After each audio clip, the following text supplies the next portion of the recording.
Hey guys, this is বয়স চলে এসেছিলাম নতুন ভিডিও নিয়ে। তো এখন আমি যাচ্ছি আমার চার চাকার যেই টায়ারটা বাস্ট পড়ে গেছিল সেই টায়ারটা ঠিক করাতে। Guys, খুব ঘেমে গেছে, খুব গরম। আর ওই যে টায়ার,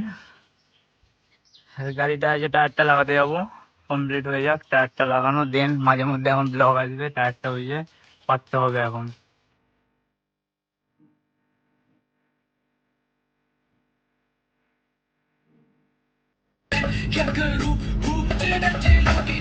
তো এখানে টায়ারটা লাগিয়ে নিয়েছি, এবার আমরা যাবো হুলিয়ার ওখানে গিয়ে গাড়ির কটা কাজ আছে সেগুলো করাবো। দেখতে থাকো গাইস। আমি আমার গাড়িটা আপাতত কিছু কাজ করাতে দিচ্ছি। যে যে প্রবলেম গুলো ছিল গাড়ি কেনার সময় আমি দেখেছিলাম, আর কিছু প্রবলেম তো বলা হয়নি, তো ওইগুলো দেখলাম যে আছে, প্রবলেম গুলো সলভ করার জন্য একবার নিয়ে এসেছি। এই গ্লাসটা আর এই ডোরটা, এটা অনেক সময় নামে অনেক সময় নামে না। আর এটা মাঝে মধ্যে হাতে মনে হয় কি খুলে বেরিয়ে আসবে।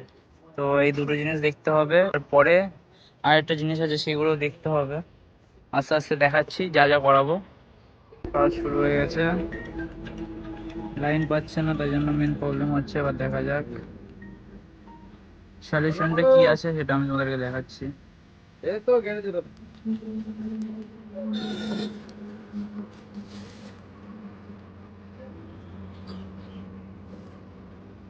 তো জল নিতে এসেছিলাম, গাড়ির কাজ কমপ্লিট। টোটাল বিল হয়েছে 2 সামথিং। আর পিছনের ইন্ডিকেটারটা করায়নি, আর বাদ বাকি সব হয়ে গেছে। অল ওকে। ইভেন এই ডোরের এটার প্রবলেম গেছে, এটারও প্রবলেম চলে গেছে। তো ভেতরে ঢুকি, গান চলছে ভেতরে, বেশি ব্লক করতে পারবো না। তো বেশি লম্বা তো আর করবো না, তো দেখতে থাকো যেটুকুনি হয় আর কি। তো বেরিয়ে গেছি। তো মোটামুটি সব প্রবলেমই সলভ। স্পিকারগুলো চারখানা একসাথে বাজছে না, কারণটা হলো অক্স দিয়ে বাজানো হচ্ছে।